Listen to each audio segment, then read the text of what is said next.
Mama hasn't eaten and she's collapsed. I received an urgent SOS from my 6-year-old granddaughter, who lives with my daughter and her husband. Her desperate call left me stunned. Mama had shared her own food with me, so she hadn't eaten anything herself. Grandma, come quick. Help. My granddaughter's message was frantic, saying that my daughter could only moan weakly and seemed barely able to speak. I grabbed my car keys, praying for my daughter's safety, and rushed out of the house. What I found when I arrived was beyond anything I had prepared for. My name is Wendy, and I'm a 65-year-old housewife. Since my husband, who was 5 years older than me, passed away 2 years ago, I've been living alone in our now overly spacious home. Thanks to an inheritance from him and my own savings from working until I turned 60, I have no financial worries. My only daughter, Holly, is married and lives about an hour away with her husband. The highlights of my life are their occasional visits, especially when they bring my granddaughter, Lynn. After Holly graduated from university, she moved to Paris to pursue a career fueled by her passion for the French language. There she met Ted, who was working for an international company. They married and eventually returned to the United States. Once back, Holly chose to become a full-time homemaker to support Ted, and soon after, they welcomed their daughter, Lynn. Ted graduated from a prestigious university and now works for a leading tire company, which gives him an elite status, though he has faced many challenges along the way. His father struggled with job stability, frequently changing positions, which put a strain on their finances. Ted's mother worked part-time but didn't contribute significantly to the household income. Holly mentioned this hesitantly, suggesting that Ted's parents had unconventional approaches to work. Despite this, Ted was determined to improve his circumstances. He pursued his education with dedication, earning scholarships and working part-time to support himself. His hard work has earned him Holly's deep respect. Ted is committed to ensuring that Lynn doesn't face the same struggles he did. He is determined to save money and provide her with the freedom to choose her own path. She described him as a warm-hearted person. While it might seem self-serving to praise my own daughter, Holly truly is bright and kind-hearted. She has a good relationship with Ted, even though his parents are somewhat unconventional. Lynn has been growing up happily, and I had no cause for concern. However, there was a moment when I sensed something was wrong with Holly. It was when Lynn was 4 years old. During one of their visits, Holly appeared unusually drained. I asked, "What's wrong? You look pale. Are you feeling unwell, or is something bothering you?" "Well, there's a small concern," Holly admitted. She had been sending $700 a month to Ted's financially struggling parents, but they had recently asked for more without Ted knowing. It turns out my father-in-law had quit his job again. "That's troubling. It's challenging for just you and Ted to bear this burden," I said. Holly wanted to save money for Lynn's future, but it was becoming difficult with the ongoing financial support for her in-laws. She considered getting a job, but Ted had told her, "I often go on business trips, so I prefer you stay with Lynn. I want to support my parents since they're family, but I'm worried about how long we can sustain this situation." Hearing this, I felt uneasy and somewhat doubtful. I considered how I might assist and shared my idea with Ted. To my surprise, he welcomed the suggestion and agreed without hesitation. I was relieved at the time, but things didn't go as smoothly as hoped. 2 years later, a new issue emerged. Ted was assigned to work abroad, and would be stationed there alone. His parents, concerned about Holly and Lynn managing on their own, proposed that they all move in together. Though Ted wanted to respect Holly's wishes, his parents' insistence made it difficult for her to refuse. Consequently, they decided to live together for the year until Ted's return. Knowing the challenges Holly had faced with her in-laws, I made it a point to stay in regular contact and check on her. "It's okay. My father-in-law's new job seems to have a good environment. It might work out this time, and since Ted helped him find it, that's a positive sign." Despite her reassurance, a mother's intuition, or whatever you might call it, told me that something was off with Holly's tone. Then communication from her abruptly ceased. I tried reaching out multiple times, but all I got were voicemails and no replies. After 6 months of Ted being away, I finally managed to reconnect with Holly. "Hello, Holly. I'm relieved to finally get through. Summer is almost over. How are you doing?" "I'm fine. I was hoping you and Lynn would visit during the summer vacation." "Mom, I'm sorry. We've been really busy. I need to go now. I'll talk to you later." Wait, but before I could say more, the call abruptly ended. Holly's voice had sounded noticeably less upbeat. "What's going on, Holly? I haven't seen you in over 6 months. Are you both really okay? My anxiety grew, and I realized I couldn't wait any longer. Just then, an unexpected call came through from Holly's phone. Mom doesn't have any food and she's collapsed. The distressed voice of my granddaughter, Lynn, came through the line. Lynn, what's happening?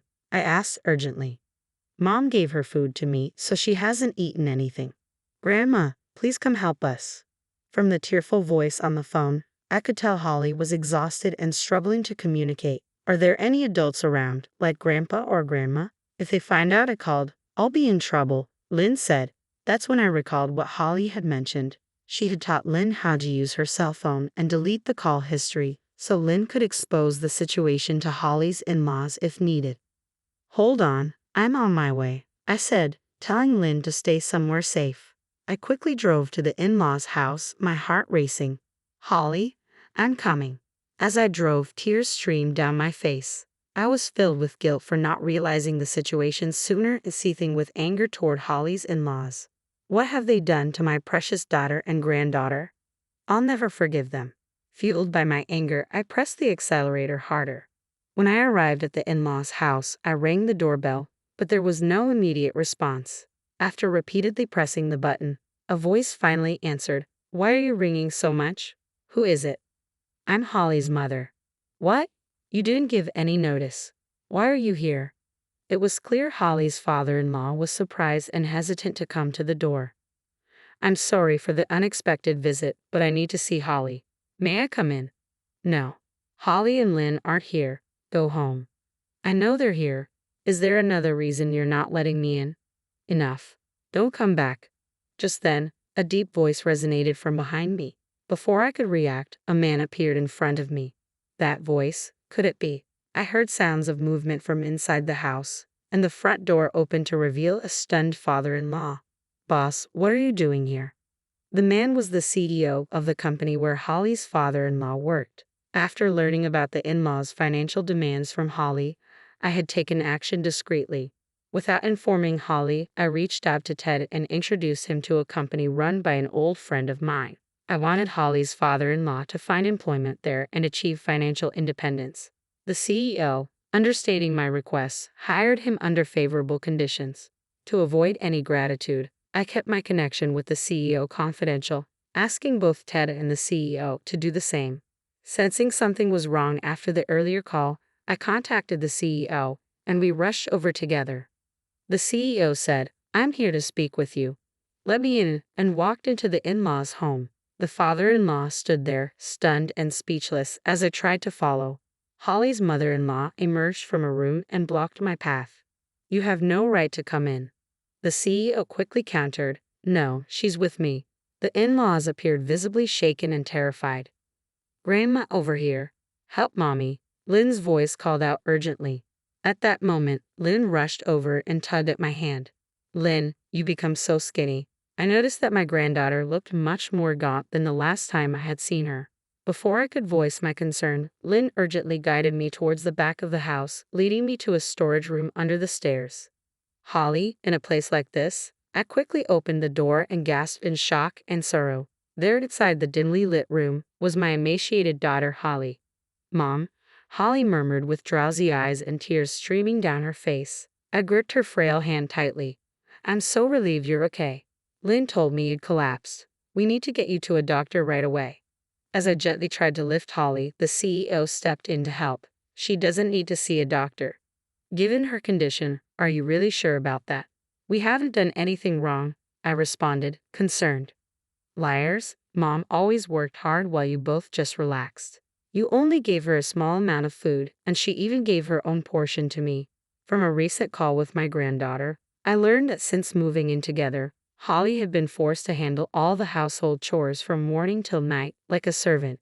Despite Holly's efforts to please what she thought were her beloved husband's parents, they criticized her relentlessly. They complained about her cooking, her cleaning, and her parenting. They punished her by cutting back her meals and would say, if you can't do things properly, you belong in the storeroom. They even confiscated her mobile phone, purse, and bank book. Whenever she protested, they threatened to harm Lynn. I was horrified to discover this. Holly was enduring this abuse with her already limited food further reduced, all for Lynn's sake. Overwhelmed by constant unjust criticism and suffering from physical and mental exhaustion, Holly was unable to think clearly. Why are you acting like the victim? We only scolded her a little. This is a serious matter. She could be in a life-threatening condition. I intend to get a medical report. Don't exaggerate. Stay out of our family matters. It's a new. Holly is my cherished daughter, and so is Lynn. I can forgive you for what you've done to them. At that moment, Holly, clearly exhausted, suddenly broke down in tears. Mom, please stop. I'm afraid Ted will hate me. Holly, did he say something to you? He said he'd leave me and stop providing financial support. That's strange. I just spoke with Ted, and he mentioned that he's been sending $3,500 every month. At this revelation, the defiant expressions of my in-laws shifted to visible anxiety. It looks like you've been keeping the money Ted sent Holly for yourselves. You've been deceiving everyone. Does this mean the rumor about Ted having another girlfriend is also false? How could you drive Holly to this point? I will never forgive you for this. At that moment, the sound of the ambulance sirens approached, and the CEO went outside to direct the paramedics. As soon as he was out of sight, my father-in-law's demeanor shifted dramatically, and he gave me a cold, piercing stare. It's our son's money. Naturally, we have the right to use it. There's no reason for us to give it to a daughter-in-law like you. If you can't accept that, you should take the child and leave. So, this is why you've been harassing me almost every day, isn't it? Did you hear that, Ted? I spoke into my smartphone. I was on a call with Holly's husband, Ted, and relaying every word his parents were saying. What are you talking about? I turned the smartphone screen towards the in-laws with the speakerphone on. I will never forgive you for what you've done to my beloved family, my wife and child. I'm cutting off all support from now on. Ted's voice was filled with anger, and his parents could only tremble in response. My father-in-law bowed deeply towards the phone. Ted, I'm so sorry. We needed the money and didn't mean any harm. This isn't a joke. I'll be home soon, so be prepared. The CEO, returning with the paramedics, added sternly, There's no point in keeping such a ruthless man employed. I brought him in for Wendy's sake, but he's been a disappointment. Upon hearing this, the in-laws immediately shifted their demeanor, bowing and apologizing profusely to me. We apologize for how we've treated Holly. We're struggling financially and desperately need your help. Could you please talk to Ted and the CEO on our behalf? You must be joking. How can I forgive you? I'm reporting everything to the police. As I watched the paramedics carefully place Holly onto a stretcher, I offered a reassuring smile to my granddaughter. Lynn, you did wonderfully. You saved your mom. We'll go to the hospital now, and then we can rest at Grandma's house. Thank you, Grandma. At the hospital, both my daughter and granddaughter were diagnosed with malnutrition. Lynn was discharged the same day, but Holly, deeply traumatized, needed to be hospitalized for further treatment. Ted returned briefly to be with his wife and daughter, and his presence helped restore Lynn's smile and brought signs of recovery to Holly. I felt a profound sense of relief. As for the in-laws, they faced legal consequences after a thorough police investigation. The CEO had recorded their actions, which confirmed severe abuse. Since their home was rented, they were evicted, and a claim for $47,000 was filed, $30,000 for embezzlement, and $17,000 for damages. Thanks to my connections with the CEO and reliable childhood friends, the in-laws will be required to repay the amount by working at a specific factory after their prison term.